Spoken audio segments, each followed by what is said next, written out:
Are we okay there? That's the family. Okay. Where's your family from originally? From County Armagh in Ireland, Ecclefechan in Wales, which is on the border of England. Where in Scotland, please? Ecclefechan. Yeah, okay. Can you spell that? You would ask? That was Ireland, wasn't it? That's Ireland. No, County County Armagh. Armagh. Armagh's in Ireland. Ecclefechan's on the border. There's a creek that runs down through this little town, and on the one side it's England, on the other side of the stone bridge it's That's Wales. Devonshire. That's Devonshire. Is it? Yeah, that's where. But Ecclefechan, ECC or ECKLFE, Fechan, AN, is phonetic. We'll can find it. We'll find that. It's Right at close proximity. I can find it in a minute, Joan. It does exist. Okay. Not a problem. See you first. Not just making it up. No, thanks, Wade. Sounds like you could have been made up. Let's see. This is Ecclefechan is in Wales. Correct. On the Wales-England border. Yeah, it's stone's throw either way. On my mother's side of the house, it was Scotland and England. Evan Price was the individual who initially came over with his wife Sarah from Scotland. And they were in Toronto, and then there's a whole, it's another side of a story in itself, where they came out of Toronto because of the cholera plague in 1832. And they came up to the end of the road, a squeezing, which meant end of the road trail in whatever Indian parlance that was in place here, and they settled over up in behind the motel. All the prices. Yeah. Now I don't know whether I'm not sure what knowledge you have, but I've got documents there that I'm questioning about the actual location. There's a one barn that this guy who's done a price history says is the Price homestead, and then I've got two photographs of the buildings that still remain behind the motel, and that is my understanding. Was there a laneway went in by the motel there? Still I there. think I remember, yeah. I walked up there years ago. Yeah. And in that house, my mother was born, and she was there, as I understand it, until she was about 17, and that's when she lost a sister. Her mother died in childbirth with a sister at that point, and then at some point they moved over here to the 7th, to the stone house. Yeah. But I can't do the lineage there just quite correctly. Okay. Evan has some smacking of Welsh there. It's close. I said Scotland. Here again, we were semi-border. Yeah. Yeah. I just wondered if you knew more about that. You don't know where they came from? Not a whole lot, but it's in this document I have Oh. of the price. Good. Yeah, I do believe that'll help you out See there. price history. Yeah, I'll leave this with you because it's a copy. Wonderful. that, Wonderful. Anne has. Give him another coffee, will you? Okay, where are we And now? they came- You're keeping score, ma'am. I am. Were you or are you married? Yes. And then when? Married in 1963 to Mary Lou Carter of Brampton. Her parents were Andrew Carter, and her mother was Laura Gibson, prior to married Carter. And the Gibson family, Tommy. Yeah. and Mary. Yeah. Okay. I thought so. You're coming around the corner again from the other side. Yeah. Mary Lou's Mary Lou's grandparents lived over on the corner of the 9th line of Squeezing here and the side road, Belfed side road. And her mother's brother, Tom Gibson, lived just on between the 8th and the 9th, north of where we're talking here about Fallbroom, straight north. So that's Mary Lou's family background there. Her father, Andrew Carter, his great grandfather had taken up the property just north of Brampton, from the Crown and was doing a dairy operation when we got married. He subsequently died, and her mum sold the property to speculation, and now it's a brick jungle. Yeah. So that was it in 2001, I guess. Mary Lou and I were divorced. She was a school teacher and has subsequently gone through and become a diaconal minister in the United Church. I spent most of my time in the RCMP and the Canadian Security Intelligence Service between leaving home and 1968 when I came back to Ottawa, and retired in 93, 31st of March of 93. Can I ask you a question? This one won't have to do with what the security service does, but it's maybe somebody that you might have run into. His name's Smith, and he was raised in the Guelph area, and he does some training for the CSIS in the Toronto area. In Toronto area? In the Toronto area, and I'm trying to think of its first name. My mom was married to his father, and so he's a stepbrother, I guess, by marriage. I can't think of his name for a minute. Well, work on it. It doesn't come quickly to me. Is he retired and doing this, or is he still employed? Well, because I'm assisting in the training at headquarters in Ottawa. okay, I'll send it to you. Yeah, that'd be the best way. Yeah, and maybe before, when I relax for a minute, it'll probably come. It usually does when you don't really pressure on. Yeah. When you stop thinking about it, it comes. Yeah. Doesn't it? Oh, darn. Yeah. Yeah. Clear as a bell. Okay, so married and divorced and common law with another young lady down in Cumberland. How far do we go with this? That's probably That's fine. good enough? Yeah. Yeah. Patricia is a school administrator in the public school system down there. Okay. What kind of community was Validified? Or the My community that you grew up in? initial recollection was Other than not being nearly a- as active as it had historically been, but it was still a center of mainly the church, the grist mill run by the Kirkwoods, the general store. My first recollection of the owners of the general store would be Robinson, maybe, because I went to school with Brock Robinson. Before that, I'm lost. Since the Robinsons, they weren't there all that long. The Shortills ran it for quite a number of years, and numerous people in between that being away I had no contact with. Merriam's. They were before Robinson, or in around there. Yeah, Merriam's. Miriam, I think. Miriam. Yeah. That's true. So that would be the first recollection of the store. And the mill was always in the Kirkwoods' name in my time. Jim J.P., as he was known, he had built the place. And when Father, on either line, we would load up grain on the sleigh from the Hickory area and bring it up the 8th and across the town line and have it milled into meal for the pigs and this sort of thing in big bags. They'd weigh 100 pounds at least, and they were heavy material, which eventually at some point in their history were used in clothing. They were well the linen ones. yeah, they were well I know knit. them. They were heavy. They didn't leak, a bit of dust maybe, but I remember. so you'd bring 15, 20 bags of grain and take back 25 or so of chopped meal.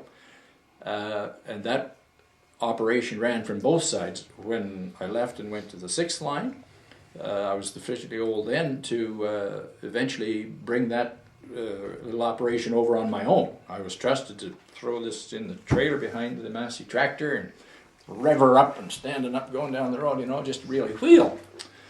So then I was old enough to help in the mill when my stuff was going through, you helped unload it and How old take were it you? off the, pardon? How old were you at that time? I moved to the 6th line at 10.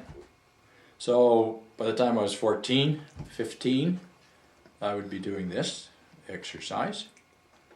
Yeah. And because his first tractor was purchased when we got over to the 6th line. The soil was, the quality of the farm was 100%, better than the property that he left on the 8th concession, because the 8th was full of rocks. He'd be out there plowing with his 2 for a plow, walk behind 2 for a plow, and he'd hit a stone and whomp, the handles would drive him in the ribs, He had more cracked ribs and sore sides because of the rock condition. When he went to the 6th line, you could count on one hand. And he knew where they all were, naturally, the rocks over there that would cause him any problem. So that's when he got his first tractor, and I never had much to do with horses. At 10 years old, I was a bit too young. I'm going to ask you, how much of my personal recollections are of interest to you? Do you want facts, figures, dates, locations? Or do you want to know that when I was 4 years old, I suffered a broken leg because I got in the way of a gate, a big board gate that my father was building. It fell over and nailed me, broke my leg, right femur, and I was laid up in the hospital for a month or more before I got back home. Is that of interest or not? Yeah. Is it? Definitely. Oh, okay, so Every we'll carry on little on that. Sort of tidbit Because that memories. sort of thing We'll throw that in then, yeah. is It's personal. it's personal, but not It only colours the personal to story. you, Human but it's interest. the kind of thing that happened in Oh, those yeah. days. Factual. And the fact that How it was treated. you maybe. had to go to the hospital for a month. Yeah. Oh, yeah. Because it was a major break in a Yeah, major it femur. sounds like it. Sometimes that fever, that type of a break, kill you. Yeah. Even But today. excuse me. Even today. Yeah, if it's not properly cared for, or it breaks a vein, it cuts an artery or something. But anyway, that's how it happened. And of course, Dad would always felt guilty about, shouldn't have ever been so close and whatever. But in the hospital, I went to Guelph. That's what I was going to say. Yeah, well, we all Yeah. went to Guelph for Yeah. anything of major consequence. So in the hospital, we had to have it on traction to get the thing knit, to get it pulled back and have the bone knit properly. And my leg was up with the bell over the pulley and down with the big iron weights on the other side. And eventually one day, Mum was looking at this and she said, I think they're cutting into your ankle, Ross. So she got looking. Sure enough, the wraparound that went across the back of my Achilles tendon had been sufficiently tight and pressured for long enough that it was actually cut in, and I've got a scar there yet of where it cut into the back of my ankle. So you would lose the feeling in it after a while. Well, somehow, I guess. Yeah. I don't know. It didn't seem to be bothering me too much, other than I just one place you couldn't roll over, do a heck of a lot. So got that sorted out. So that was one little incident, and another. While we're at the 8th line, it would be before I went to school. I had a sleigh that I was playing with in the backyard in the wintertime, and it was Monday or whatever was laundry day. Washing day was a set day of the week. The routine kind of went around the wheel. And Ross was playing outside, and you've seen the big copper boilers that you sat on stoves and heated up water in bulk. It was wash day, so this was on early, and by 10 or whatever, it was hot and steaming, ready to go for the washing operation. I'm not sure whether we had a machine or not, but nevertheless, I'm tired or cold or whatever, and I'm coming in to what we called the back kitchen. It was basically kind of ground level, maybe a little step. And I'm backing in there with my sleigh, and I've got on a wool snowsuit, and it's just full, thick wool snowsuit, all dolled up, and the buckets of hot water were sitting on the floor. And Ross goes backing up until he trips over the bucket and sits in the scalding water. Oh my God. With his wool snowsuit on. Well, there goes another tale, because a doctor, I'm trying to think just who that Georgetown? might have been. Somewhere we ended up in Guelph Oh. as fast as possible. The doc, I don't know whether we even had a phone then, but it seems to me that I stayed in the snowsuit. This is from storytelling, I don't recall. But anyway, they peeled the skin off my rear end. My whole buttocks was like a lobster. And they peeled all this off. And this time I laid on my belly instead of my back for more than a month while this all healed, and no infection got in it. And they had a hot light on it, and the doc, whatever he put on, formed a kind of a crust. and it healed from the inside out naturally. And after all that time, I got out of there alive. You know, which is rather remarkable for 1930. No, Yeah, but 1943. Even the shock for a kid falling into that is what would kill some So it could have. Anyway, we survived her, and I can show you scars in my rear end for that today. It's the skin managed to heal underneath it anyway. So that was good. I got back home, and my grandfather gave me a lamb as a welcoming present. It was around Christmas time somewhere. And I've got a picture of me standing in the yard with this lamb. But human interest things, and I've got pictures here where my father decided that he wanted to build, or he was going to buy a Model T Ford, Oh no. a Model T Ford, which was his first car, and the high running boards and so on. And we moved the building south to the between the house and the barn. It had been across the road and up a little piece. I don't see it here, but anyway, S.G. Bennett in those days had a cat, a yellow Caterpillar tractor. Oh, all right. And that was quite a machine. Yeah, you know? I guess. So the deal was that they would bring over the cat and hook it onto this building, and then they kept putting the logs underneath, you know, up to the front, and they rolled it all the way down the road and in the drive and parked her in between the house and the barn. And eventually the Ford, I got a picture of the old Model T sitting in this thing. And Dad and I've got a picture of it. So that was the drive shed. Yeah, in between, you know, the white house. Yep. Yeah, I remember it now. That little building. So I got a picture of Dad and I sitting on the roof shingling, and he had the creepy there, nail on some shingles. Needed a re-shingling. But anyway, that was an event in the life of a small lad. And all the time, my spare time, I'd be down playing in the creek. You know, if I wasn't fishing, I was building dams, or I was rerouting water, or I should be an engineer. To tell Credit Valley about him. From that, yeah. Oh, yeah. No, I'd have been slapped right down into the dirt, detracting the current or the natural course of the creek. Oh, today, yeah. Terrible. So that was a great time around there, but I didn't have anybody to play with. I was a lone child up until the age of 10, even when I went over to 6th Line. I was on my own over there. There was a neighbor boy, George Cook, over there, and George was a year at least older than I, and that was his home next door. So in comes this new kid, you see, and we got to know each other a bit. And it wasn't very long before the initial acquaintance that he was up at our place, and we got in a fight.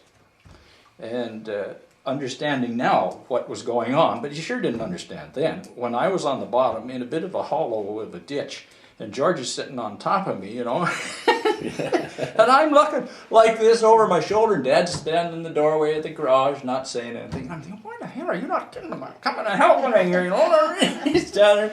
He didn't do anything. Finally, George got tired, and that was the end of it. But it was, who's cock of the walk, you know? This is my 6th Line's my turf. But you, buddy, are number 2.